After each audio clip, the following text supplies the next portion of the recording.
Désolée. Merci beaucoup. Donc, je vais me présenter. Peut-être d'abord, je suis Jacques Demotte, j'ai une formation neurologue. J'ai été le directeur d'un CIC pendant quelques années. Et ensuite, il y a maintenant une vingtaine d'années, j'ai commencé à monter cette organisation qui s'appelle ECRIN pour European Clinical Research Infrastructure Network et qui a pour mission de faciliter les essais cliniques multinationaux en Europe et en particulier les essais cliniques initiés par les investigateurs, mais aussi ceux qui sont réalisés par les PME. Donc,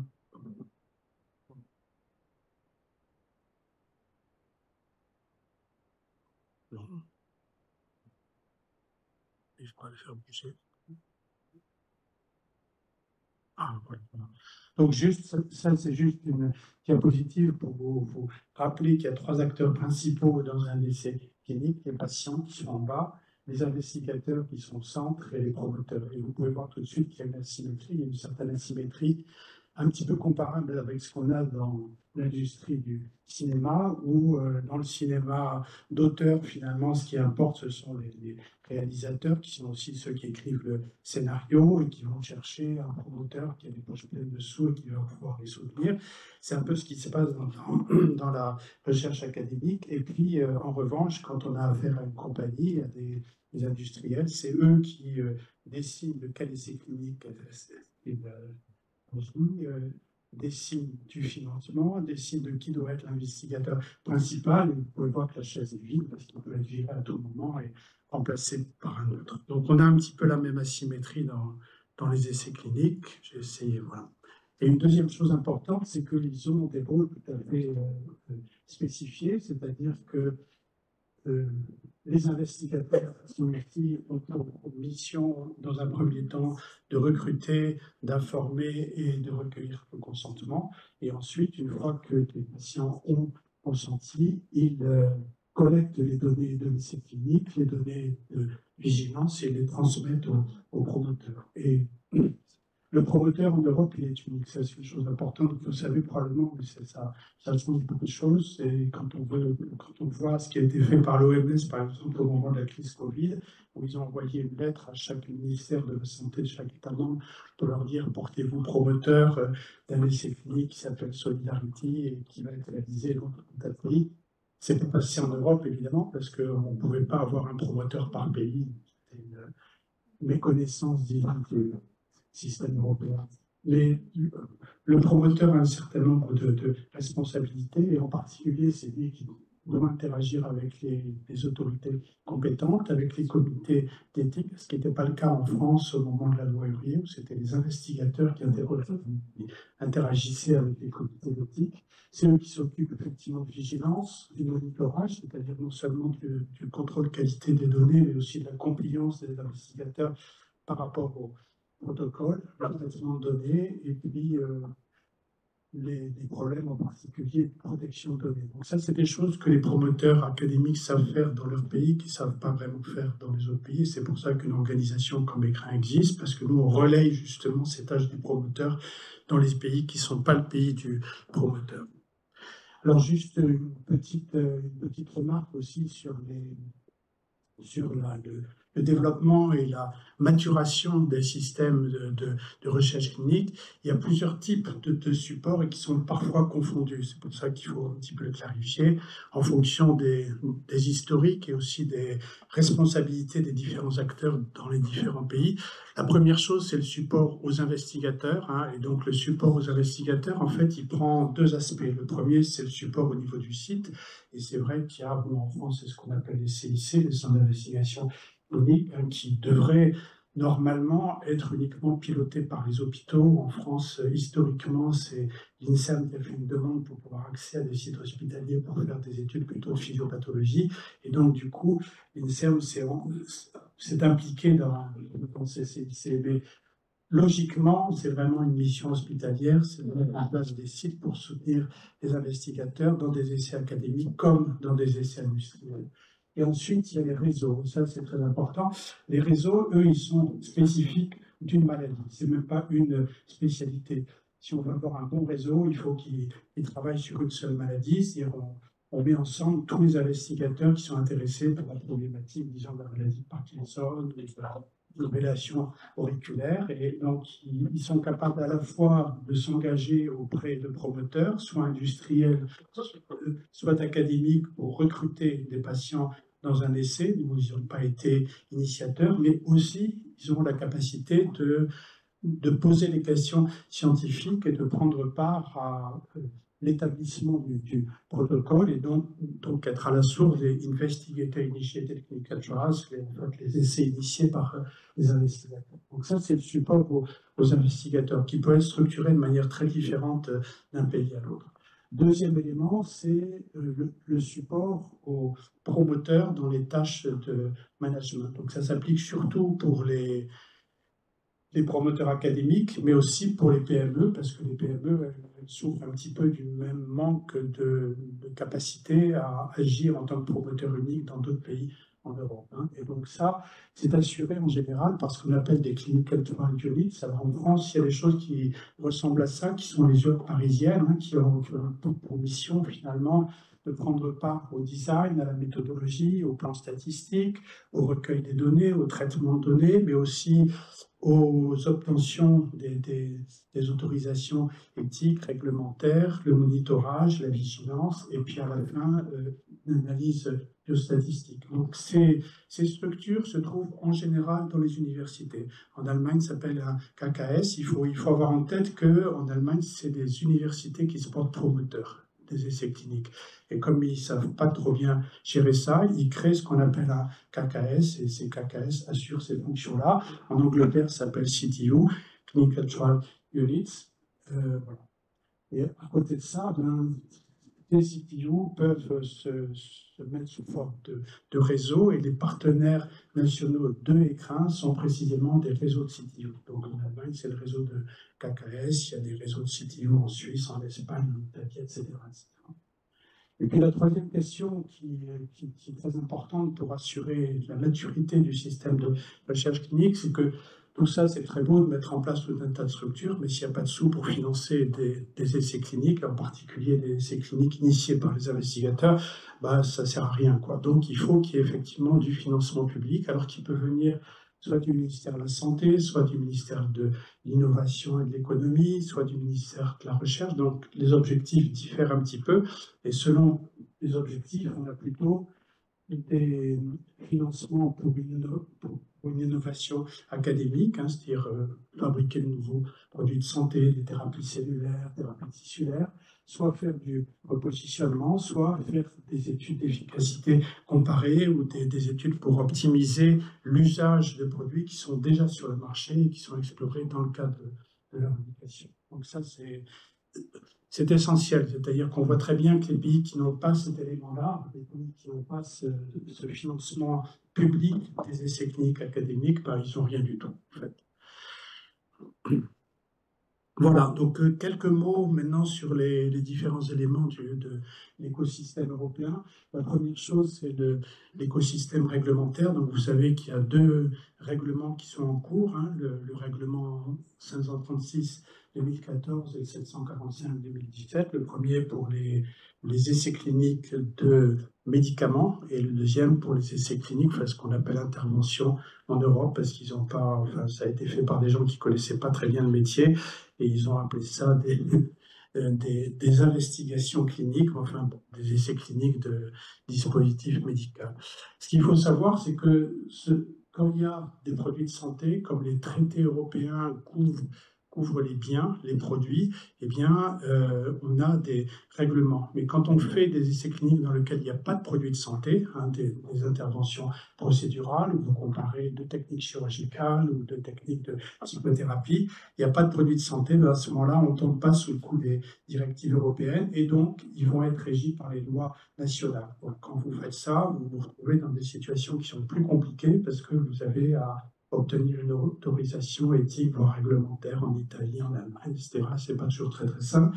Et la même chose est vraie pour les études observationnelles, qui sont a priori non couvertes par les des deux règlements, sauf quand on a affaire à des études de pharmacoépidémiologie que la commission appelle improprement des essais cliniques de médicaments, parce qu'il y a un objectif qui est un objectif pharmacologique, de comprendre l'efficacité ou la sécurité du médicament.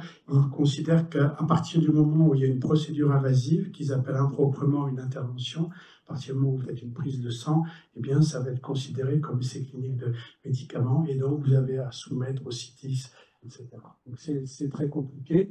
Ensuite, il y a des choses qui se grèvent dessus. Le RGPD, le RGPD, c'est important pour assurer la sauvegarde des données des patients. Et puis, on va avoir, à partir de mars 2029, la régulation IHDS, European Health Data Space Regulation, qui va avoir un effet très important sur la façon dont les données peuvent être partagées à la fin de l'essai, mais aussi sur la façon dont on va pouvoir réutiliser des données issues du soin pour alimenter les CRF des essais.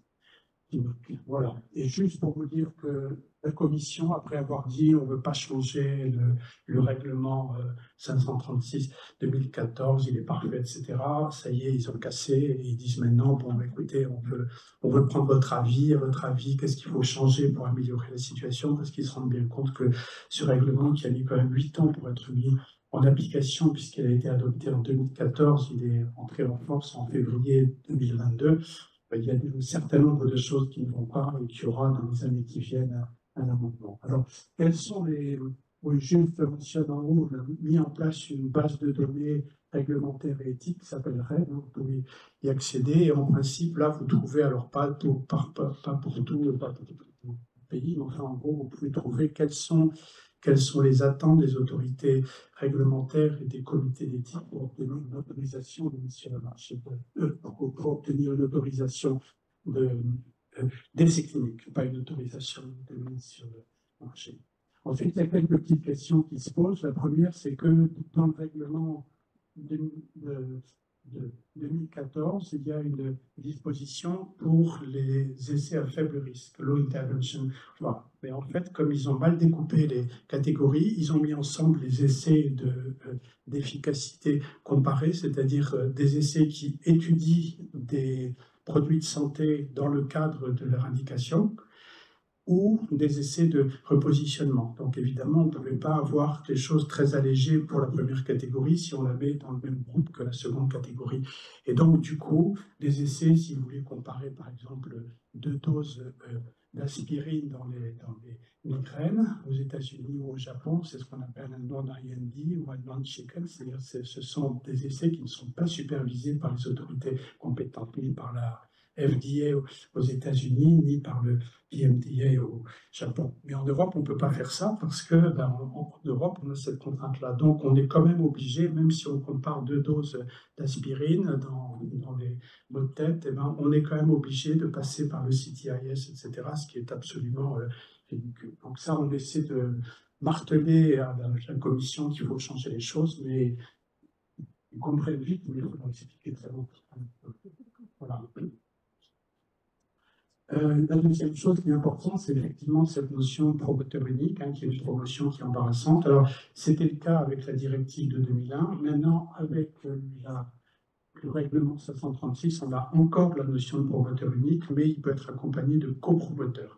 Mais la disposition du copromoteur, pour l'instant, elle n'est pas très utilisée. C'est les Anglais qui avaient énormément poussé, mais comme entre-temps, ils ne sont plus là, parce que pour eux, il y avait 2 promoteurs pour un essai clinique. Il y a le promoteur du protocole, si vous voulez, ceux qui ont toute la propriété, si je peux dire, scientifique du protocole, qui sont les universités. Et puis, il y a le promoteur qui est en charge de l'exécution, qui est en fait l'hôpital. Et donc, ils avaient ces accords un peu de copromotion. Mais à part ça, pour l'instant, ce n'est pas tellement utilisé. Ça suppose plein de contrats qui sont assez lourds. La troisième chose importante, c'est que ce n'est pas très facile, vous savez, de mettre en place des contrats entre le promoteur, un hôpital ou une université ou l'INSERM, et puis les sites investigateurs. Mais c'est encore plus compliqué de faire ça quand le promoteur est dans un pays et que les sites investigateurs sont d'un autre pays, c'est pas le même langage, c'est pas les mêmes lois sous-jacentes, c'est pas les mêmes juridictions. Donc, par exemple, les Norvégiens se portent promoteurs d'un essai qui doit ouvrir des sites en Grèce, en Slovaquie et puis en Hongrie, c'est pas très facile. Donc, à l'heure actuelle, on est en train de mettre en place, de finaliser des contrats types qui vont être acceptés, qui vont être réacceptés. Il y aura évidemment des petites modifications. Enfin, on aura un cadre général de contrat qui devrait être accepté. On fait ça dans le cadre du partenariat ERA4Health. Voilà.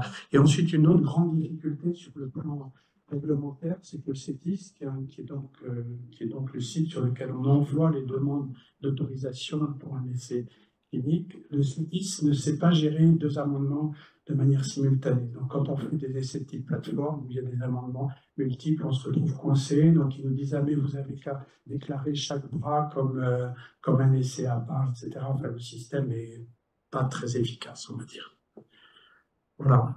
Donc, je voulais juste dire un mot sur, alors, c'est pas spécifique pour l'Europe, mais c'est vrai que c'est des choses qui ont pas mal émergé dans les années récentes, et en particulier à cause de la crise Covid. La première, c'est des design de plateforme. Hein. Donc ça, c'est des choses qui étaient déjà en cours pas mal dans le domaine du cancer. À l'heure actuelle, il y a à peu près 160 essais plateformes dans le monde, 40 ou 45% dans le domaine du cancer, 45% aussi dans le domaine du Covid. Donc le Covid a été un énorme boost pour ça. Il y a eu des essais plus ou moins compliqués. Il y en a qui sont très sophistiqués, il y en a qui sont extrêmement pragmatiques. Mais il y a beaucoup d'essais de type plateforme, et donc on s'est aperçu que ça pouvait répondre à un certain nombre de situations dans lesquelles il y a beaucoup de questions scientifiques qui se posent en même temps. Et à ce moment-là, on peut activer des droits d'intervention pour explorer, et c'est vrai que ça peut être assez avantageux. Ça peut être aussi très compliqué pour pas grand-chose, parce que si on fait juste ça pour avoir un bras ou deux bras, le temps de mise en place et le coût de la mise en place de cette plateforme est un petit peu...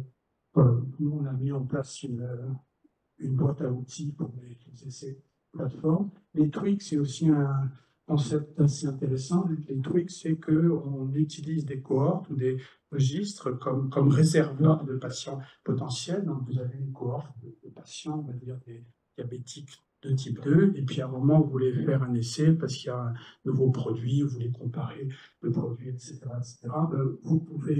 Vous pouvez choisir ici en fonction de vos critères d'éligibilité à un sous-groupe de sujets, et ils vont être randomisés, et ceux qui sont dans le cas où il y a une intervention doivent signer un consentement ici. Et pour que ça marche, il faut aussi qu'ils aient tous signé avant de rentrer dans la cohorte un autre consentement, en disant qu'il est possible qu'ils soient un jour randomisés. Donc ça, c'est des choses qui peuvent accélérer dans certaines pathologies, peut-être pas dans d'autres.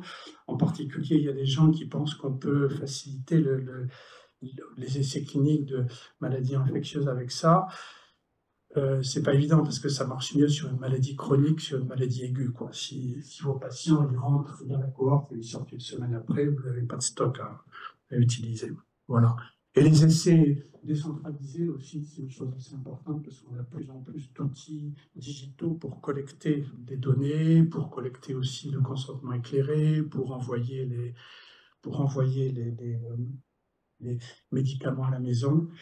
Et il y a des essais comme par exemple Principle en Angleterre qui a été fait uniquement avec les patients à la maison. Hein. Le motto, c'était de dire « You have COVID, stay at home », donc restez à la maison, et puis on fait tout de manière distancielle. Voilà. Le financement, donc, comme je vous l'avais dit, ça peut être de l'innovation académique, du repositionnement, ça peut être des essais de comparative effectiveness ou pour optimiser le traitement. La première façon de financer des essais cliniques multinationaux, et certains pays le font, comme par exemple le Fonds d'innovation du Danemark, qui considère qu'à partir du moment où l'investigateur principal est danois, la propriété intellectuelle reste danoise, et que l'authorship, que l'auteur du papier, le premier auteur va être danois, ils s'en foutent que les patients soient investigués au Danemark, en Suède, en France, en Australie ou sur la Lune. Ce qui importe, c'est que cet essai soit efficace. Et donc, ils envoient l'argent où les patients doivent être investigués. Donc ça, c'est assez intéressant. Il y a d'autres pays qui le font avec certaines limitations. Parfois, ça peut pas être plus de 20% du budget, etc. Et c'est la façon la plus simple, finalement, de financer des essais cliniques multinationaux avec une vision un petit peu utilitaire et altruistique, en fait, en même temps. La deuxième façon, c'est d'utiliser le budget central. Donc, c'est le cas avec Horizon 2020, c'est encore le cas avec Horizon Europe, avec IMI, avec IHI. Encore que IMI et IHI ne peuvent pas financer des essais cliniques avec un objectif de mise sur le marché du produit, mais en revanche, des études cliniques dans le cadre de stratification de médecine personnalisée, etc. Et puis la troisième chose, c'est de combiner des financements nationaux. Donc on avait eu des discussions sur ça au moment des ERANET, maintenant que les ERANET n'existent plus. On avait essayé de convaincre la Commission, je me souviens, il y avait eu des meetings à Madrid en 2015, donc ça fait 10 ans déjà, où la Commission était intéressée, puis finalement ça n'avait pas marché. Et là, maintenant, il y a un des partenariats qui s'appelle ERA4Health, dans lequel on a à la fois les financeurs nationaux plus la Commission. Et dans ce partenariat, on a fait cette année un call qui s'appelle Effectual, c'est pour des essais de comparative effectiveness. Et c'est pas nous qui finançons, mais on a été très impliqués dans le design de ce mécanisme et on est impliqué aussi dans le support aux investigateurs entre le premier round et le second round d'évaluation pour améliorer les projets et pour faire en sorte qu'on ait une compétition à un niveau le plus élevé possible. Et donc, ce qui se passe, c'est qu'en gros, l'idée, c'est que le coût de l'investigation va être payé par chaque pays, et en revanche, le coût du management de l'essai, c'est-à-dire toutes les missions du promoteur et de l'écrin, si l'écrin est à bord, eh bien, vont être financés par la Commission. Ce qu'il y a, c'est que j'ai marqué 70% et 30%, ça, c'est les figures théoriques. En fait, dans les 30%, le partenariat, on a consommé une certaine quantité et on est plutôt dans les 15%. Et avec 15%, on a un peu de mal à faire rentrer le budget de l'écrin plus le promoteur. Enfin, il faudra que ça s'améliore. C'était une première tentative. Et alors, il y a d'autres partenariats ou il y a d'autres façons pour la Commission de financer les essais cliniques. Il y a les missions. Donc, vous savez qu'il y a 6 missions, dont une dans le domaine de la santé, qui est la mission cancer. Dans la mission cancer, je crois que cette année, par exemple, il y a eu 3 co-essais cliniques pour les phases précoces en pédiatrie, pour les essais de chirurgie dans les tumeurs métastasées, et puis aussi pour les interventions nutritionnelles dans le domaine du cancer. ERA4Health, donc je l'ai dit. EpiPermed, c'est celui sur la médecine personnalisée. Alors, il ne finance pas des essais cliniques randomisés, mais il finance des études de cohorte pour stratifier les patients. Donc, si vous avez des études, ce qui est aussi une étude clinique, si vous avez une étude de type cohorte de stratification, prospective évidemment, eh bien à ce moment-là, vous pouvez être financé par EpiPermed. RDRA, c'est le partenariat maladies rares qui va lancer, alors sur tout le partenariat, il y aura juste un call qui va arriver à l'été 2026, qui sera sur les phases précoces dans les maladies rares. Voilà. Et puis il y a un gros partenariat, alors dont on ne sait pas très bien ce qui va se passer exactement, c'est cancer, qui est Pivoting Now, qui est le Pandemic Preparedness Partnership.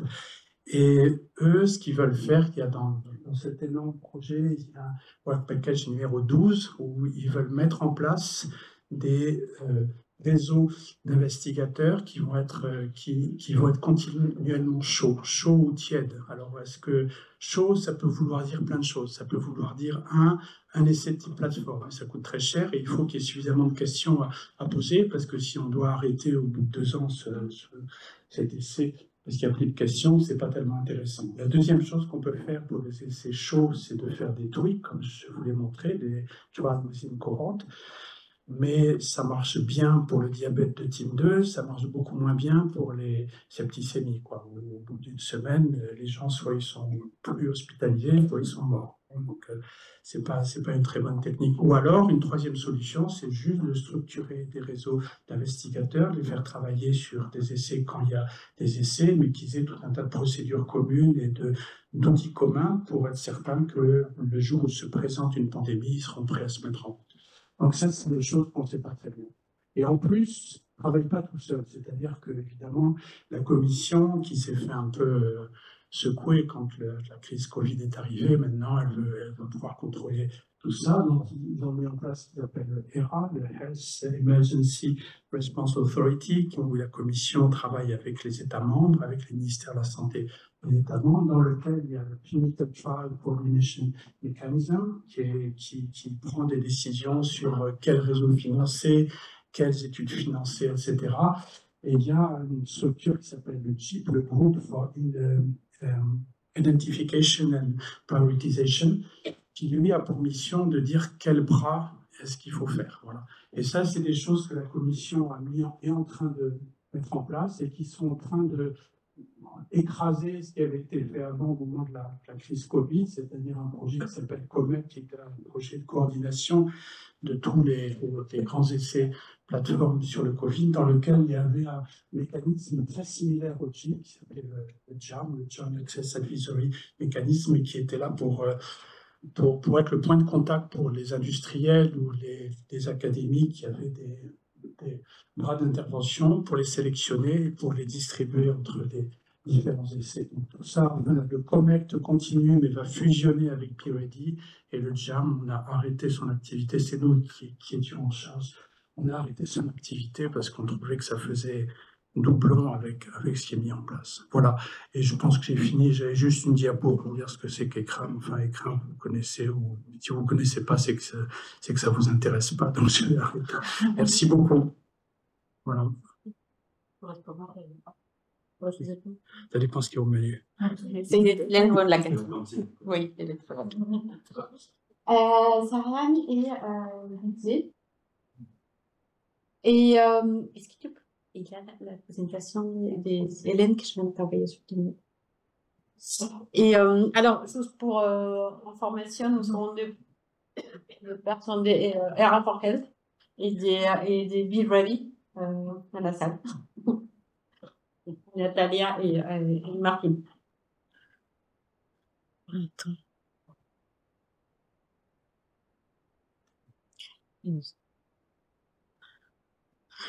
Je vous laisse présenter les... Bonjour à tous, je me présente Sarah Ney, je suis correspondant européen chez ECRAM depuis 2019 et j'ai une expérience dans la recherche clinique depuis plus de 15 ans, que ce soit dans l'académique, en CRO ou en laboratoire pharmaceutique. Et je laisse la parole à Didier qui va commencer la présentation. Et bonjour, donc moi c'est Didier Mouton, je suis chef de projet en recherche clinique à la PHP. Oui. Petite expérience en recherche clinique et en projet européen en tant que représentant du promoteur. Pour faire simple, et j'ai travaillé quelques fois avec ça.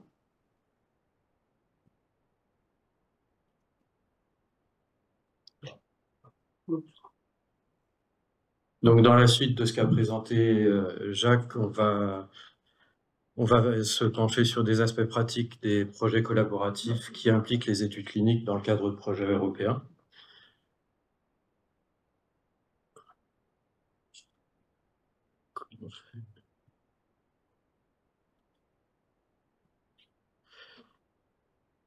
Donc, dans un premier temps, et ça va être ma partie, ce sera des définitions du rôle et du périmètre des responsabilités de chaque établissement.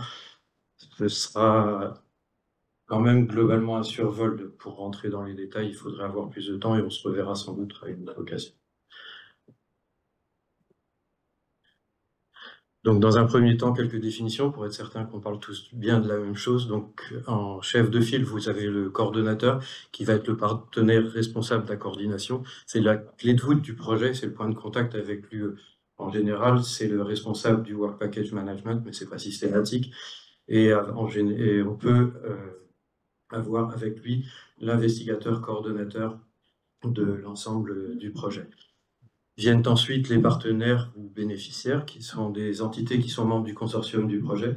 Elles vont recevoir directement un financement pour la réalisation de tâches dans le cadre d'un ou plusieurs work packages ou tout simplement d'une tâche.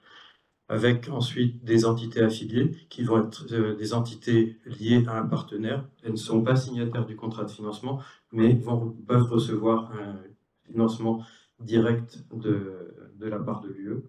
Et enfin, la tierce partie, qui est une entité qui ne sera pas signataire du contrat de financement, c'est en fin de compte, pour réduire ça à sa plus simple expression, un partenaire. Il ne reçoit pas de financement direct de l'UE, mais du partenaire auquel il est attaché. Donc, si on continue de descendre l'échelle, on va avoir le responsable du work package. C'est un partenaire qui va être responsable de la supervision de ce qui se passe au sein du work package pour la mise en œuvre des tâches du work package et du reporting associé dans le cadre des rapports périodiques, livrables ou milestones, qui sont des choses à transmettre ou à collecter, à transmettre à l'UE dans le cadre de la réalisation du projet. Donc, encore plus bas, le responsable de tâches, ça va être un partenaire responsable de l'exécution d'une ou plusieurs tâches. Ces tâches peuvent être dans un seul work package ou dans plusieurs work packages. Et il va remonter les informations au responsable du work package dans le cadre du rapport périodique et des livrables ou milestones. Enfin, donc, un point clé quand on s'engage où on prépare un projet européen, ça va être les timelines, c'est le calendrier du déroulement du projet. C'est ce que vous allez présenter à l'UE en même temps lors du montage. Et une fois que vous obtenez le financement, l'UE va toujours se référer à ça. C'est pour ça qu'il est important de l'établir de façon aussi réaliste que possible et pas se dire on va faire des étincelles, ça va marcher. Non, on indique ce qu'on est capable de faire sur un temps donné dans la durée du projet.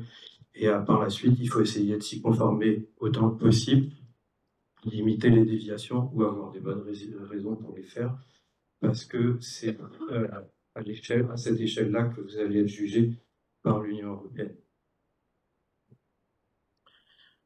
Donc toujours des définitions. Donc la ressource, ça va être l'effort humain ou technique qu'un partenaire va mobiliser pour un projet. Et donc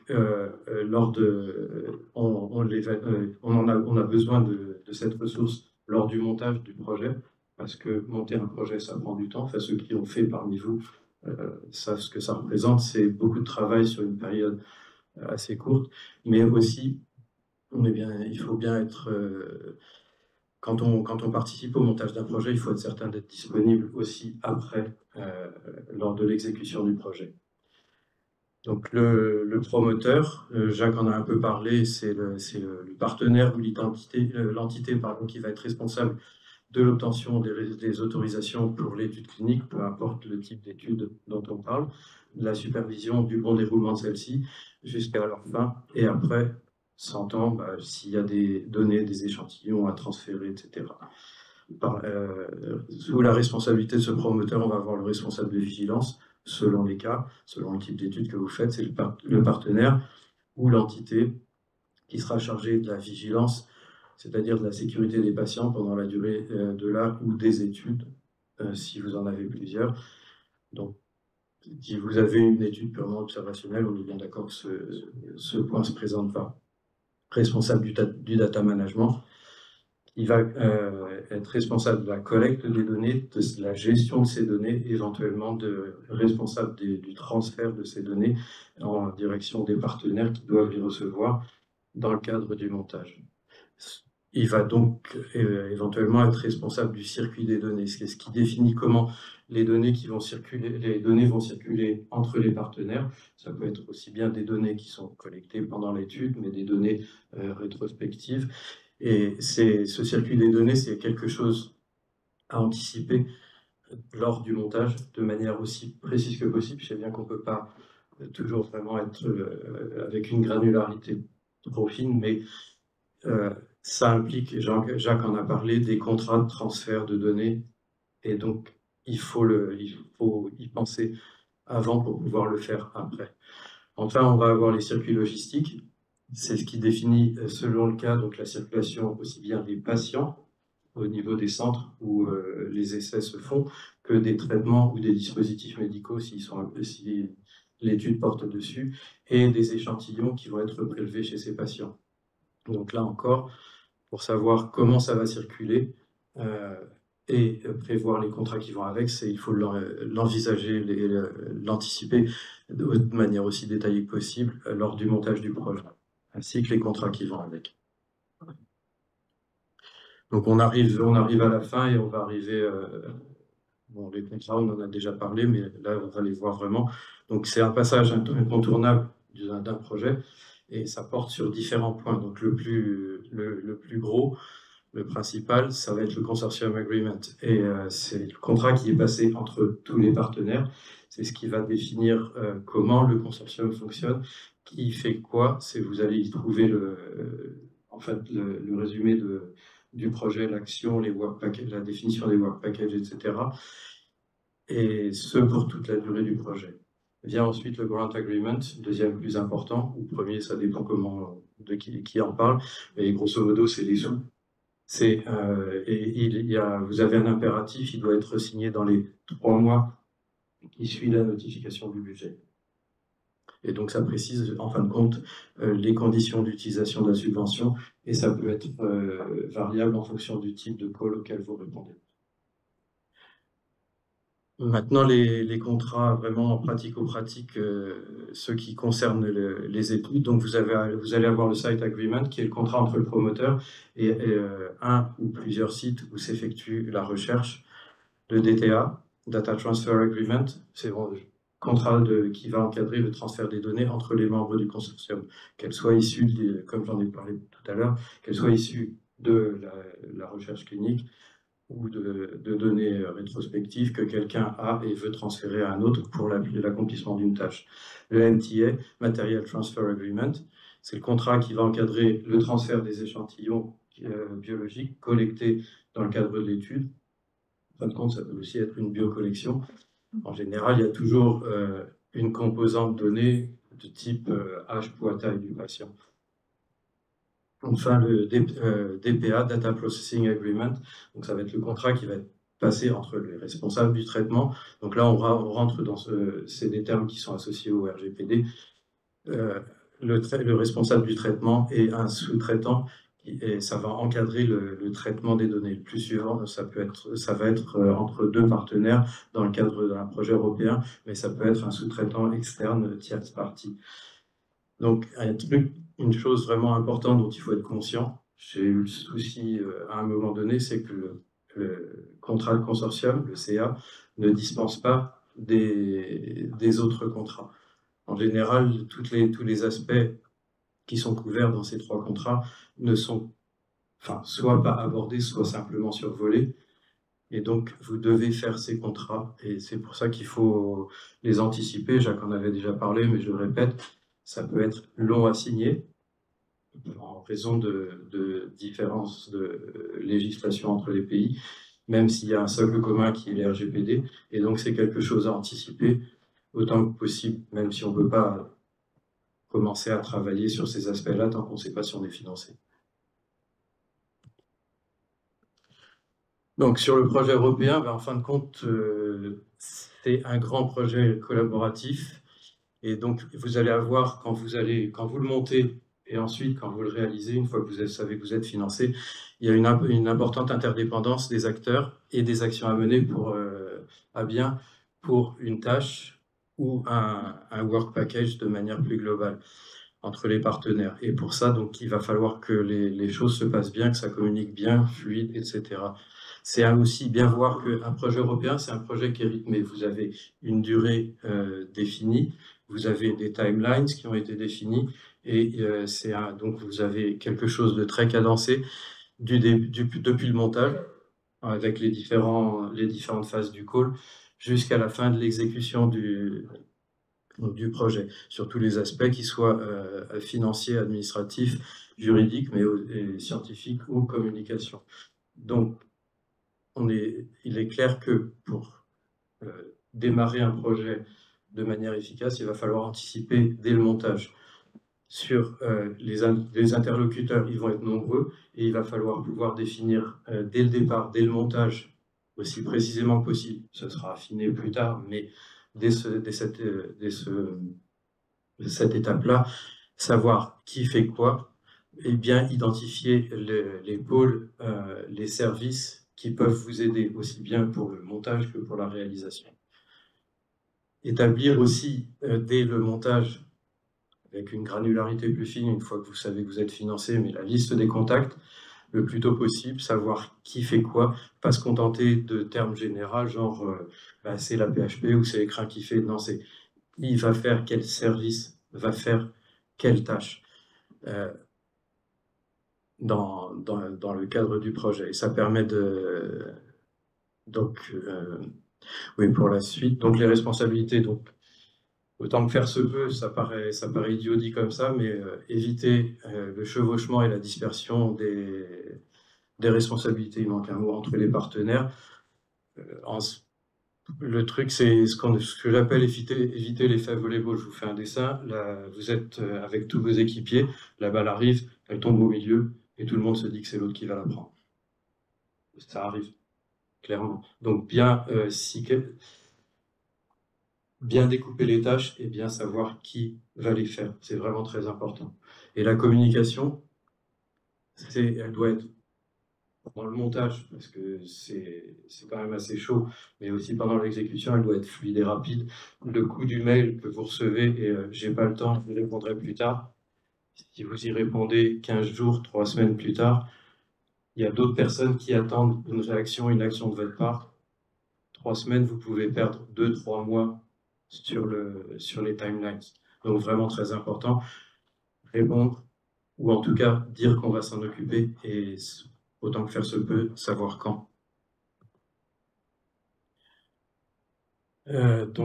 Sur les expertises, donc, vous ne pouvez pas forcément tout savoir comment on fait, que ce soit pour le montage ou pour la réalisation. Donc, de manière claire, impliquer, aller chercher cette expertise, soit au sein de votre institution, soit au sein des partenaires que vous envisagez d'avoir. Ils peuvent vous aider en interne ou chez les partenaires, autant que possible. Impliquer les exécutifs qui vont mettre la main à la pâte pour réaliser le projet, parce que dès le montage, ils vont pouvoir vous aider pour affiner un budget, pour pouvoir vous indiquer quel type d'études vous allez avoir en fin de compte, savoir ce que ça implique en termes de soumission réglementaire et du coup l'impact sur le budget et les timelines. Et vraiment le point important, le kick-off meeting, vous savez que vous êtes financé autant que possible en présentiel. Ça vous permet de vraiment, même si vous vous connaissez, vous avez entendu parler, là vous identifiez vraiment les gens avec qui vous allez travailler. Lors des présentations, vous allez entendre parler de choses et d'autres. Si à un moment donné, quelqu'un vous envoie un mail en vous disant « Ouais, au fait, j'ai besoin de ça pour telle tâche », vous allez clairement savoir de qui il s'agit et pourquoi faire. Donc vraiment très important. J'ai fait les deux avec et sans. La différence est énorme. Maintenant, donc, si on arrive, je suis désolé, on arrive enfin aux études cliniques. Donc, la différence entre le national et l'international, Jacques en a déjà un petit peu parlé, mais donc, dans une étude nationale, le promoteur, clairement, il va faire tout ou contrôler en grande partie tout, c'est-à-dire le protocole, sa rédaction, en collaboration avec l'investigateur, les démarches réglementaires, la vigilance, le monitoring, data management, biocollection, stats. Tout ça, en général, c'est concentré entre les mains du promoteur. Dans le cas d'une étude internationale, ces tâches peuvent être éclatées, enfin, la plupart du temps, elles vont l'être, entre différents partenaires. D'une part, parce que vous avez des compétences requises qui peuvent être différentes pour des raisons nationales, pour des raisons d'échelle. Les quantités de données à traiter, les quantités de choses à faire quand vous êtes dans une étude internationale, sont vraiment augmentées. Et donc, vous allez avoir besoin de quelqu'un qui a une expérience qui peut être plus importante que celle que vous disposez à la maison. La réglementation sur les études, donc, en général, en national, vous en avez une seule. En tout cas, c'est le cas en France. À l'international, vous en avez autant que de pays. Bon, avec quand même un socle européen pour les études médicaments et les DM. Mais sinon, il va falloir composer avec ce qui se passe sur place. Écrin, Jacques a présenté qu'il y avait des outils qui vous permettent, ou en tout cas qui permettent des gens qui vont vous aider sur cette partie-là, à connaître les particularités locales. Le cadre éthique, donc en fait, on retrouve la même chose, même avec le CETIS, pour les projets européens sur les médicaments, autant comment s'appelle, l'autorité compétente, la NSM chez nous, c'est à peu près la même chose d'un pays à l'autre. Les particularités des comités d'éthique, ça reste quelque chose de national. Et donc, c'est des choses où vous allez avoir besoin de quelqu'un qui connaît pour pouvoir vous aider en fonction des pays où vous allez. Réglementation sur les données, donc en national, une seule. Bon, chez nous, c'est la CNIL plus les RGPD. À l'international, donc là encore, on a un socle commun RGPD, mais avec des spécificités locales. Il faut savoir que chaque pays, mais bon, la France a fait la même chose avec la CNIL, sur la base RGPD, il y a une surcouche CNIL rajoutée. Et donc, il faut connaître ou avoir quelqu'un qui connaît ces spécificités pour pouvoir vous aider. En bref, donc, on a des éléments qui vont avoir un impact sur le budget et les timelines d'un projet. Je laisse la parole à Sarah. Merci Didier. Je pense qu'il me reste 4 minutes pour terminer, c'est ça? Bon, on va s'adapter. Donc, je vais continuer la deuxième partie sur les points clés à considérer pour les études cliniques dans le cadre de projets européens. Et je vais commencer par une revue de littérature qui identifie les barrières et les goulots d'étranglement dans le cadre d'études cliniques initiées par les investigateurs. Donc, c'est un travail qui a été fait par mes collègues Niall, qui est irlandais, et Sigrun, qui est norvégienne. Et ce travail-là, il a été fait dans le cadre du projet ERA4Health. Et le résultat de cette revue, c'est qu'ils ont pu identifier 14 goulots d'étranglement ou barrières qui sont listés sur cette présentation. Alors, c'est vrai que c'est numéroté de 1 à 14, mais ils sont tous importants. Il n'y en a pas un qui est plus important que l'autre. Donc, il faut tout considérer, tous ces goulots d'étranglement obstacle doit être anticipé dès le début du proposal. Donc, c'est ça qu'il faut retenir. Quand vous allez commencer à monter votre projet, prendre en considération ces obstacles et discuter dès le début pour anticiper chaque difficulté que vous pouvez rencontrer. Et vous pouvez accéder à la revue, donc j'ai mis le lien sur la présentation, si vous souhaitez avoir plus d'informations. Juste, je reviens sur cette slide. Donc là, dans ma présentation, je vais me focaliser sur 5 d'entre eux: le réglementaire, la sélection des centres, contrat budget, study management et data management. Donc, je vais vous donner un aperçu. Donc, pour la première partie, le premier obstacle, c'est la partie réglementaire. Et ici, ce qu'il faut savoir, c'est que dès le début de votre projet, il faut savoir quelle est la classification de votre études cliniques. Donc, c'est vrai qu'on en a parlé, il y a des réglementations européennes, etc. Mais quand parfois ça sort du cadre, par exemple, si c'est une étude qui est sans médicaments et sans dispositif médical, il faut savoir que la réglementation, la classification en France peut ne pas être la même dans un autre pays. Par exemple, en France, on peut soumettre qu'au comité d'éthique, mais dans d'autres pays, on doit soumettre au comité d'éthique et aux autorités compétentes. Et au niveau d'écran, on a un outil que Jacques a présenté qui s'appelle RED, que vous pouvez consulter pour avoir des informations sur la réglementation dans les pays européens. Alors, dans votre étude clinique, il faut savoir si c'est une étude interventionnelle, avec médicaments, avec dispositif médical, quel type de population que vous avez. Est-ce que c'est une population vulnérable? Est-ce que c'est que des adultes? Est-ce que c'est une population qui va être en situation d'urgence? Est-ce que vous aurez une collection biologique ou pas? Et tout ça aura un impact sur la conduite de votre projet et aussi sur le budget. C'est-à-dire, est-ce qu'on a besoin d'un promoteur ou pas? Est-ce qu'on a besoin d'une assurance pour notre étude clinique? Est-ce qu'il nous faut un reporting par rapport à la sécurité du patient? Et ne pensez pas, ce qui est applicable, par exemple en France, peut être dupliqué dans les autres pays. Ça peut être différent. Ensuite, deuxième obstacle, c'est la sélection des centres.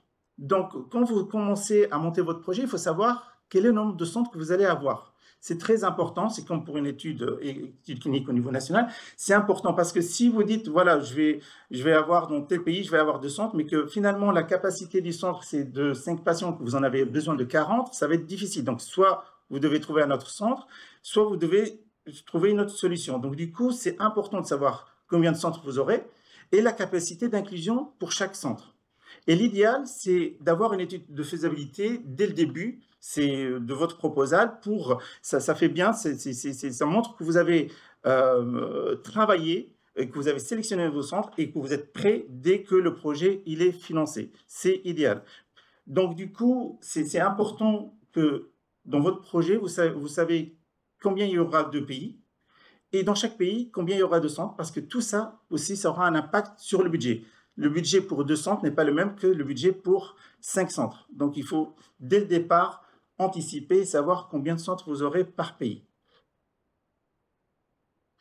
Ensuite, pour l'autre obstacle, pour les contrats. Donc, je le répète, les contrats, c'est un processus lent et du coup, il faut l'anticiper dès le début. Mais ici, ce que je souhaite apporter l'attention, c'est que, par exemple, en France, quand un promoteur a une étude nationale, quand un promoteur va signer un contrat avec le centre. Donc, on a un contrat centre entre le promoteur et le centre. Mais dans un projet Horizon Europe, il peut y avoir une autre option, c'est-à-dire que le promoteur peut signer un contrat avec le partenaire national, qu'on appelle ça le Clinical Trial Agreement, et ensuite le partenaire national, par délégation, il peut signer les contrats centres dans son pays, qui sont les contrats centres. Donc, il peut y avoir cette option-là. Et pareil, le partenaire national, s'il doit faire cette tâche-là, il doit être informé, il doit être au courant. C'est-à-dire, ce n'est pas le coordonnateur qui décide et ensuite le partenaire découvre ça une fois que le projet est financé. Donc, il doit être informé dès le départ. Et au niveau des CRIN, on a mis en place donc un contrat type dans le cadre du projet ERA4Health, que je vous ai mis le lien sur la présentation, mais c'est un contrat type qui va être aussi évolué. Donc, vous pouvez l'utiliser comme base. Ensuite, pour le budget, il faut savoir que dans le cadre d'Horizon Europe, on a ce qu'on appelle un guide qui s'appelle l'Annotated Grant Agreement qui décrit tous les aspects financiers. Mais dans ce guide-là, il n'y a pas de description qui dit comment on déclare le budget d'une étude clinique. Donc, c'est important, quand vous allez monter votre projet dès le départ, dès le début, d'impliquer votre département financier pour vous aider dans cette déclaration.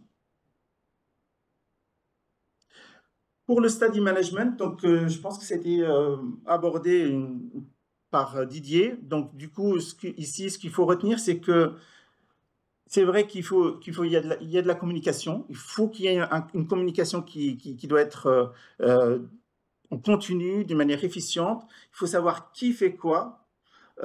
Et aussi, il faut qu'il y ait une collaboration étroite entre le PI coordinateur et le Study Management Team. Il faut qu'il y ait un binôme. C'est très important qu'il y ait un binôme entre le coordonnateur du projet et l'équipe qui va gérer, donc, ou le chef de projet qui gère l'étude. Donc, il y a un binôme pour faciliter la conduite du projet et maintenir cette supervision. Ensuite, pour le data management, c'est un autre obstacle. Donc, les financeurs européens requiert qu'il y ait un data management plan qui inclut donc le data sharing ou le partage de données. Quand on dit requiert, on va pas se mentir, c'est obligatoire. Et dans le protocole de l'étude clinique, il faut l'intégrer. Donc, il faut intégrer un paragraphe qui explique ce data management et le partage de données, mais aussi dans le consentement du patient, il faut intégrer cette notion parce que si vous n'intégrez pas qu'il y aura des données qui seront partagées par la suite et que ce n'est pas dans le consentement du patient, c'est-à-dire que par la suite, vous serez un peu bloqué ou vous devez revenir vers le patient pour re-signer le consentement. Donc, c'est important de l'intégrer dès le début. Et à droite, donc c'est un schéma qui a été fait dans le cadre de ERA4Health, dont ECRIN aussi est partenaire, c'est un guideline sur le partage de données que je vous invite à consulter. Ensuite, donc c'est ma dernière slide, et je termine.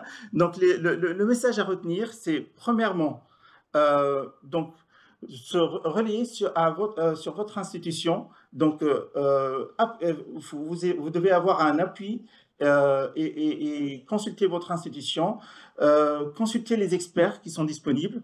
Et il faut savoir que vous n'êtes pas seul. Donc il faut vraiment construire le projet en équipe. Le deuxième point, c'est la communication. Comme Jacques, Didier l'ont mentionné, il faut avoir cette communication entre les différents partenaires. Ensuite, il faut savoir quelle est la classification de votre projet.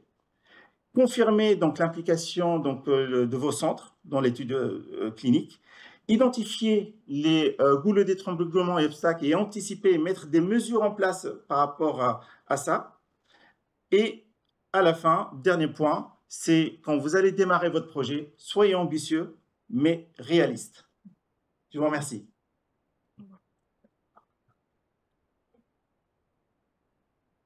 Je ne sais pas, je pense que 4 minutes pile ou un peu plus. Merci beaucoup. Et si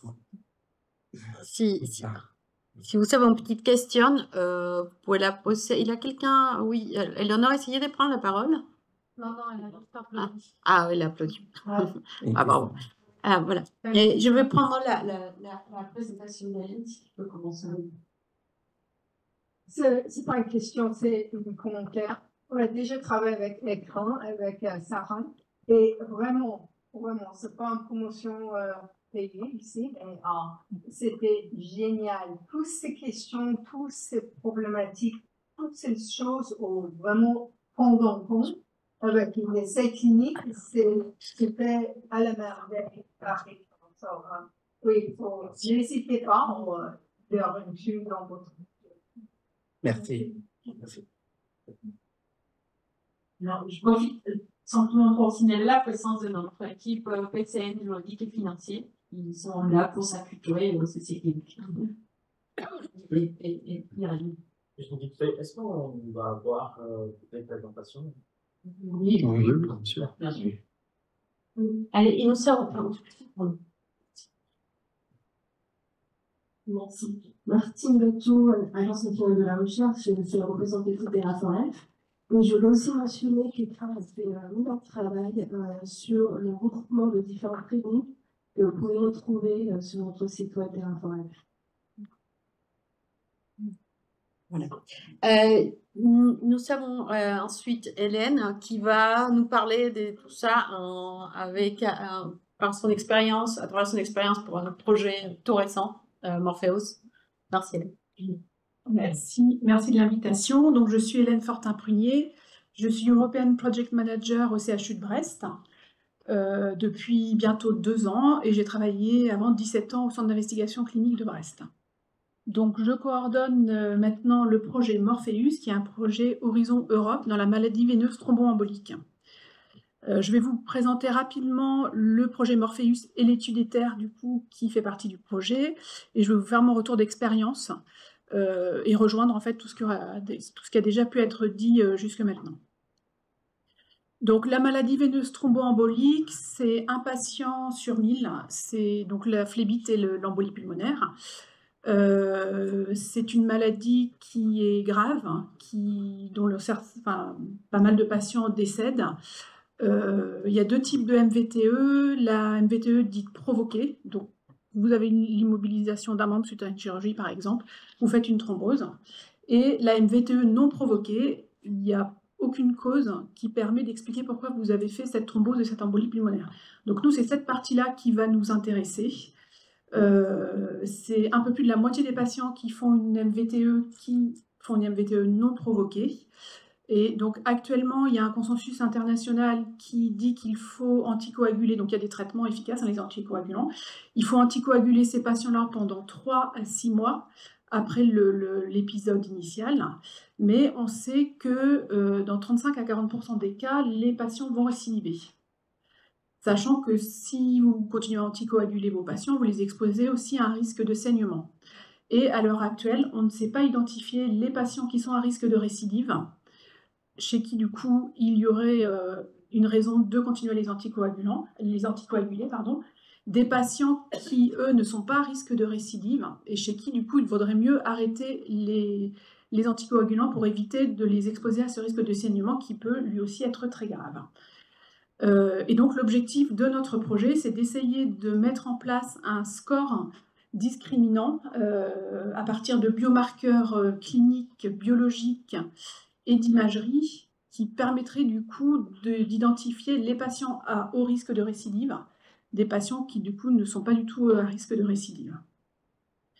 Donc le projet Morpheus est bâti sur un premier projet Stratosphère qui avait été déposé à Horizon 2020 dans les années 2016-2017, qui n'avait pas été retenu. Et donc, le réseau EFCRIN Innoviti national de la maladie veineuse thromboembolique, avec le professeur Coutureau, donc a repris le flambeau, a modifié, on va dire, un petit peu le projet Stratosphère, l'a fait rentrer dans le call auquel donc on a répondu, et le projet a été soumis en avril 2022. On a d'abord été placé sur liste d'attente en août 2022 pour finalement être définitivement accepté en juin 2023. Et le projet a démarré le 1er décembre 2023. Donc c'est un projet qui est coordonné par le CHU de Brest. Donc là, c'est une diac qui vous résume à peu près tout le projet. Alors, quand on est dans le projet, ça, je ne sais pas si ça vous paraît simple ou pas, enfin, c'est relativement simple. Et donc, on retrouve ici la partie essai clinique. Étude clinique, pardon. Et donc, on a un projet qui est en 3 phases. Donc, une phase préparatoire, dans laquelle on est encore un petit peu. La partie, du coup, dérivation du score, dans laquelle on est actuellement. Et ensuite, l'étude clinique, pardon, qui va permettre de valider, du coup, les scores qu'on va pouvoir mettre en place. Donc, l'étude s'appelle ETHER. Elle est promue par le CHU de Brest également. Donc, on est à la fois coordonnateur du projet et promoteur de l'étude clinique. C'est une étude qui est relativement simple. Ce n'est pas parce qu'on fait un projet, on est dans un projet européen qu'il faut faire quelque chose de compliqué. Avec 2 bras, un bras à contrôle et un bras interventionnel. On va inclure dans cette étude 2400 patients dans 45 centres.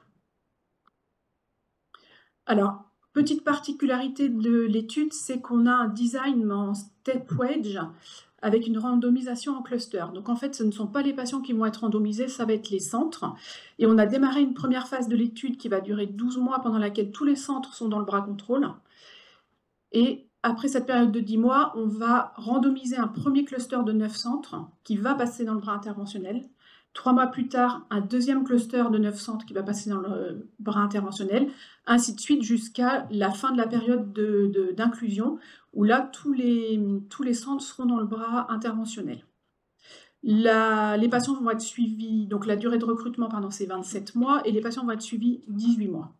Donc la durée totale de l'étude, 45 mois. Donc là, je vous ai mis le flowchart de l'étude pour vous montrer que c'est simple. Il y a 5 visites, on fait quasiment rien de plus aux patients que leur prise en charge habituelle. Et je vais vous faire du coup... Et voilà, et alors par contre, la particularité, donc on est dans un projet Horizon Europe, donc on sort de nos frontières et on, du coup, met en place l'étude dans 7 pays. L'Espagne, donc la France bien sûr, la Suisse, les Pays-Bas, l'Allemagne, la Pologne et le Danemark.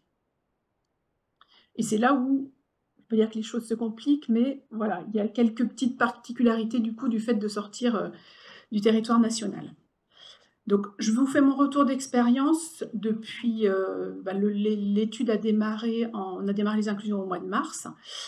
Alors, à mon sens, c'est relativement proche quand même de la mise en place d'un essai national, avec bien sûr des particularités, des points de vigilance à avoir du fait de travailler à l'échelle européenne. Alors, la première chose que vous allez devoir faire quand vous lancez dans une étude clinique, quelle qu'elle soit, de toute manière, ça va être d'écrire un protocole. Le protocole, bien sûr, devra être écrit en anglais, mais maintenant, de toute manière, que ce soit à l'échelle nationale ou européenne, les protocoles, je pense, sont quasiment toujours écrits en anglais. Vous allez, comme l'a dit Sarah, devoir réfléchir à la qualification de votre étude, bien réfléchir du coup avec vos partenaires. Alors nous, on est dans le cadre d'une étude RIPH1 hors produit de santé. Donc on rentre pas dans le cadre du règlement européen. Et donc il y a potentiellement autant de cas de figure de qualification que de pays. Donc ça, c'est vraiment des choses à bien discuter avec vos partenaires. Il faut bien réfléchir, comme disait Sarah, au circuit logistique, donc à la fois le circuit des données. Si vous avez un traitement, ce qui n'est pas notre cas, le circuit du coût du médicament. Nous, on a une biocollection, donc il faut aussi bien réfléchir à comment est-ce qu'on va la mettre en place. Et il faut bien sûr réfléchir aux différents pays partenaires avec lesquels vous allez travailler, au centre que vous allez vouloir ouvrir en France, mais aussi chaque pays va devoir du coup sélectionner ses centres. Parce que nous, voilà, les centres dans les autres pays, on ne les connaît pas. Et ça, c'est à faire dès la soumission à l'appel à projet. Parce que comme disait Saran, ça va fortement influencer le budget du coup de votre étude et il faudra que du coup ce budget-là soit intégré dans le budget que vous allez demander à l'Europe. Ensuite, classique, hein, vous allez faire une lettre d'information et un consentement ou une non-opposition si vous êtes dans une étude observationnelle. Donc cette lettre d'information, ce consentement, il faudra bien sûr le rédiger en français pour les patients qui seront inclus en France, mais il faudra aussi que vous la traduisiez en anglais parce qu'il faut la fournir à tous les pays partenaires qui eux-mêmes vont devoir la traduire dans la langue maternelle du coup des patients qui vont être inclus dans les différents pays. Il va falloir faire donc la soumission aux autorités compétentes dans chaque pays. Et donc là, je me permets de mentionner ECRIN et de remercier Saran avec qui on travaille depuis maintenant de plusieurs mois pour nous épauler et pour nous accompagner dans ces soumissions-là, parce que sans ECRIN, très honnêtement, on ne saurait pas faire. On n'y arriverait pas. Et ECRIN, donc je le mentionne là, mais ECRIN nous aide pour plein d'autres choses et on leur a délégué bien d'autres tâches. Et ECRIN, c'est vraiment un partenaire aussi qui est à inclure dans votre projet dès la soumission à l'appel à projet. Parce que ECRIN va devoir aussi budgéter du coup toutes les tâches qu'on va lui déléguer. Et il faut bien sûr qu'il soit du coup partenaire du projet. Et ECRIN est de très bons conseils pour plein de choses, donc vous avez intérêt voilà, à les impliquer le plus tôt possible. Ensuite, vous allez les réaliser. Alors le CRF, c'est le Case Report Form, c'est le cahier d'observation. C'est donc le support, ce sont des cahiers d'observation électroniques maintenant, dans lequel vous allez recueillir les données auprès des patients et ensuite qui vont être analysés par les statisticiens. Donc là, rien non plus de sorcier. Hein. Tout le monde a l'habitude maintenant, enfin en tout cas dans tous nos pays partenaires, ils ont l'habitude de travailler sur les CRF, des CRF électroniques. Et le CRF en général est en anglais. Vous allez devoir mettre en place un certain nombre de documents, de procédures, et je voulais juste souligner là les questionnaires, parce que nous, on fait remplir un certain nombre de questionnaires aux patients. Donc là, petit point de vigilance, les questionnaires qu'on va utiliser doivent être validés, et validés dans chacune des langues aussi, des pays avec lesquels vous allez travailler. Parce que donc, ce sont les patients qui vont être devant leur questionnaire qui vont les remplir, et donc il faut vraiment que ce soit dans la langue maternelle, comme pour la lettre d'info et le consentement. Tous les questionnaires que nous on utilise en France ne sont pas forcément traduits dans toutes les langues, donc il faut bien s'assurer de ça avant, et certains questionnaires aussi sont payants, donc il faut aussi que vous ayez prévu dans votre budget de les intégrer. Ensuite, la contractualisation, donc là c'est la bête noire, je pense, quand Saran, il y a 1 an et demi, m'a dit qu'il fallait qu'on envoie déjà notre template de contrat à nos pays partenaires, parce que nous on a fait le choix des contrats, de contractualiser avec chaque pays, et après chaque pays contractualise avec ses centres. Bon, je trouvais que c'était un peu tôt, voilà, etc., etc. Et en fait, Saran avait complètement raison, et là on a, cette semaine, réussi à avoir la signature de tous les contrats des 7 pays, donc ça fait 1 an et demi qu'on est dessus. Et il y a eu beaucoup d'échanges, beaucoup de discussions entre juristes des différents pays. Ensuite, vous réalisez vos visites de mise en place. Donc là, pareil, ECRIN nous aide pour les mises en place dans les pays hors de France. Et puis, juste un dernier mot sur le RGPD, parce que donc, ça a été déjà dit, hein, mais c'est vrai que le RGPD, c'est le règlement européen. Alors nous, on travaille qu'avec des pays pour lesquels le RGPD s'applique, et pourtant, on voit, donc on a un règlement commun, hein, mais on voit que c'est vraiment soumis à interprétation, et la façon d'appliquer le RGPD d'un pays à l'autre n'est pas tout à fait la même. Donc là aussi, il y a un point de vigilance à avoir, parce qu'il y aura des discussions. Alors, je n'ai pas l'expérience d'études à mettre en place hors pays soumis au RGPD, donc je ne sais pas comment ça se passe, mais j'imagine que là aussi, il doit y avoir des discussions supplémentaires du coup autour de ça. Et alors, j'ai identifié quelques facteurs clés, à mon avis, qui sont importants à suivre. Alors, le premier, donc le coordonnateur. Alors, chez nous, le coordonnateur du projet, qui est le professeur Francis Coutureau, et le coordonnateur de l'étude, c'est la même personne. Donc déjà, ça facilite les choses. Mais si vous avez 2 personnes différentes, il faut vraiment que ce soit des personnes qui, à mon avis, se connaissent, s'entendent très bien. Et comme disait Saran, s'entendent très bien avec toute l'équipe, en fait, qui va travailler sur le projet. Donc, avec moi, notamment, et aussi toute l'équipe pour l'étude clinique de la DRC. Donc, elles ne sont pas là, mais je les remercie, Rachel, Cissé, qui sont nos 2 chefs de projet, et puis nos 2 ARC monitoring, Estelle et Manon, parce qu'elles font vraiment un travail formidable, et que là, pareil, sans elles, sans ce travail d'équipe, ce ne serait pas possible. Et il y a vraiment une vraie collaboration entre tout le monde et le coordonnateur.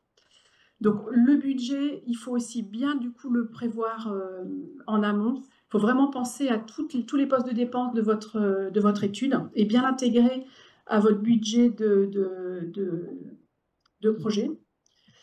Quand vous vous lancez dans un projet Horizon Europe, il faut que votre établissement aussi mette les moyens. Parce que ça va demander du temps, ça va demander de l'énergie, ça va demander des moyens humains. Et il faut vraiment que voilà, toutes les forces soient mises en même temps pour pouvoir faire avancer le projet. Donc nous, notre projet a démarré le 1er décembre. On a 5 ans pour le mener. Donc en France, d'une manière générale, les études cliniques sont quand même relativement longues à démarrer. Nous, on ne peut pas se permettre dans un projet comme ça d'attendre 2 ans, 3 ans avant que notre étude démarre. Ce n'est pas possible. Donc, il faut vraiment y mettre les moyens. Le temps, il ne faut pas s'en faire un ennemi, mais le temps passe vraiment très, très, très, très vite. Donc, il ne faut pas perdre de temps. Il faut vraiment... Vous avez de toute manière des milestones qui sont définis dans votre projet. Vous avez des délivrables à rendre régulièrement à la Commission européenne. Donc, il faut s'y tenir le plus possible et vraiment voilà, être très réactif et pas perdre de temps. L'expérience aussi, c'est très important. Il faut pas hésiter. Nous, c'est notre premier projet européen accepté. C'est le seul qu'on coordonne au CHU de Brest pour le moment.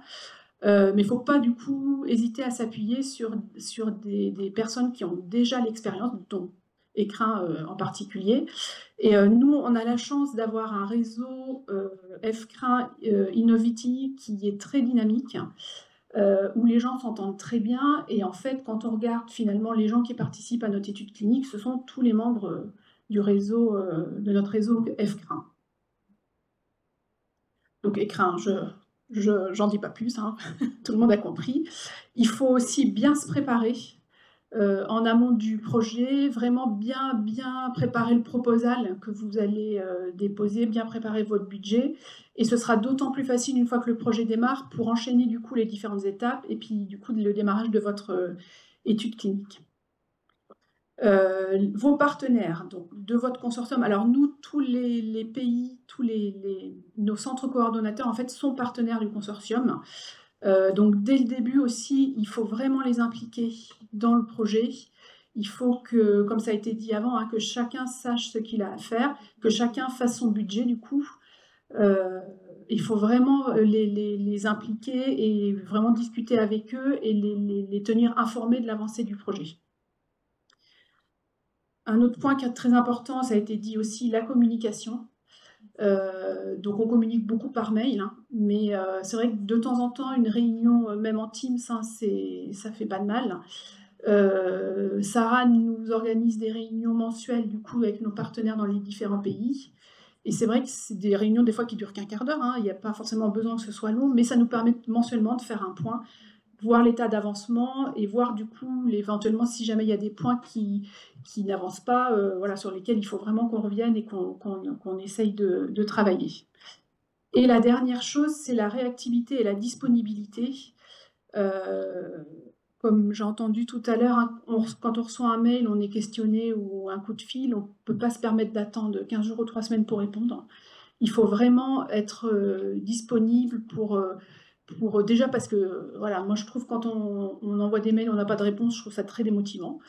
Et puis, donc nous, nos partenaires, il faut qu'on les tienne voilà, motivés pendant 5 ans pour que le projet tienne dans les temps.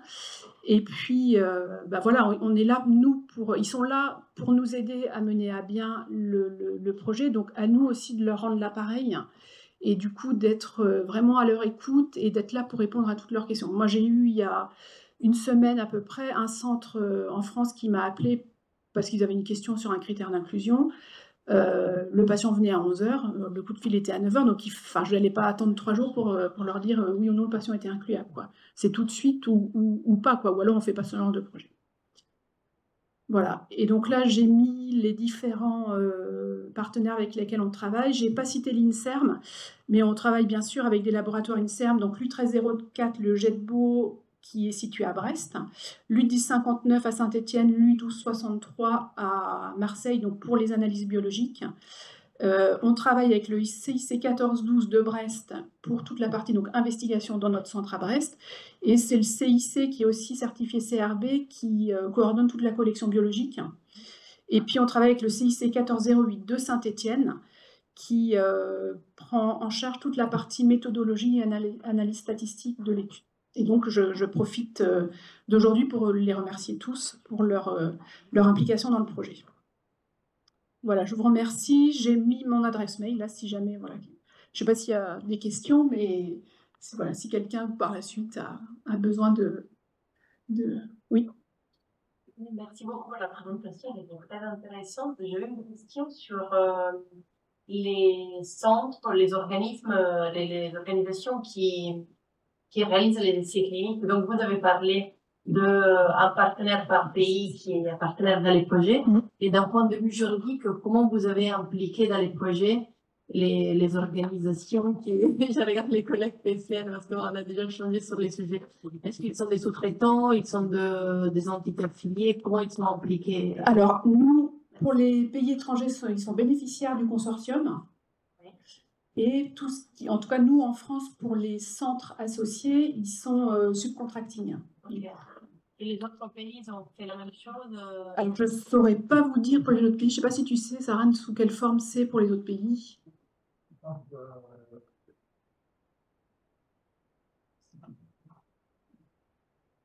Si je ne me trompe pas, je pense que les sources sont plutôt la plupart sous-traitants. Sous-traitants aussi, voilà.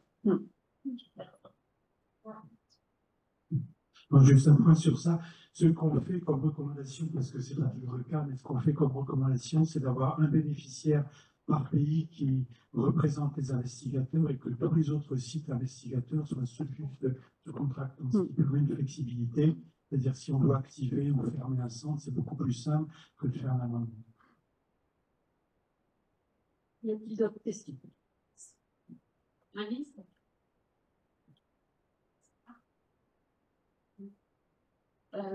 Merci beaucoup, Hélène. Je passe pour manger. Oui, volontiers. Donc, merci pour continuer cette discussion. Merci.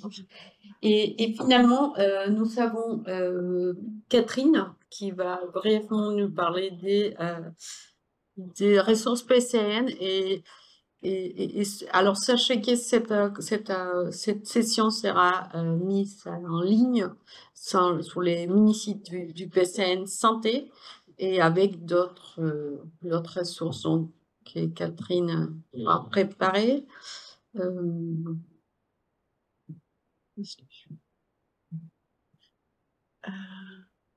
Et ensuite, ce serait seulement... Non, je ne sais plus dans le site.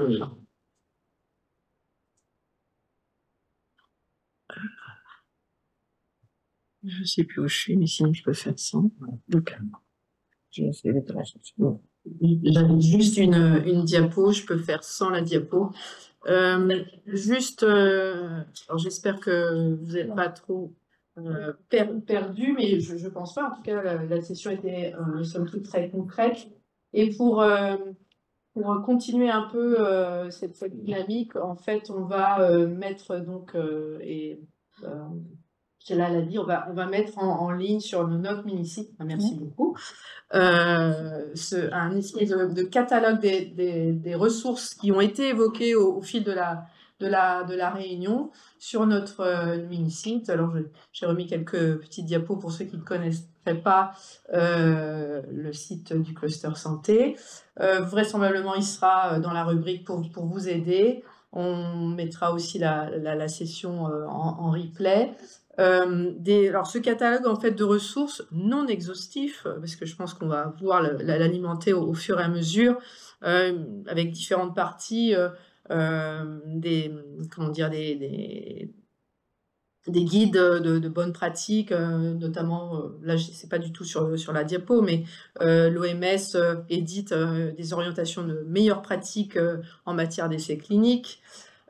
Si on se cantonne au niveau européen, le site de l'Agence européenne du médicament a mis en place une série de ressources documentaires. Donc, vous aurez le glossaire sur les termes réglementaires par EMA qui sera indiqué. Donc, vous n'aurez plus qu'à cliquer pour trouver ces informations, une espèce de gain de temps. On est aussi il y a pas mal de ressources aussi sur le site internet de notre réseau de PCN européen, HNN 3.0.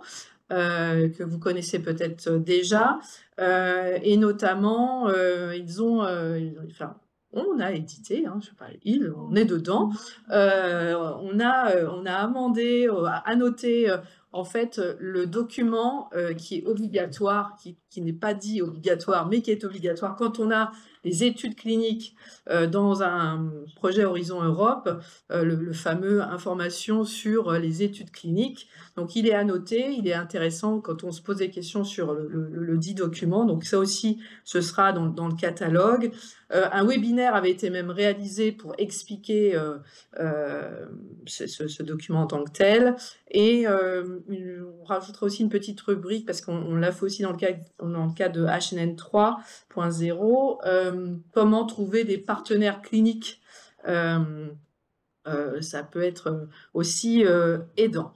Également, on le rementionnera, et on l'a beaucoup évoqué ce matin, le partenariat européen Europe for Health, dont la dynamique, l'objectif principal, c'était la mise en place d'essais académiques multinationaux, enfin pas que, il y a différentes thématiques, mais il y a celle-ci.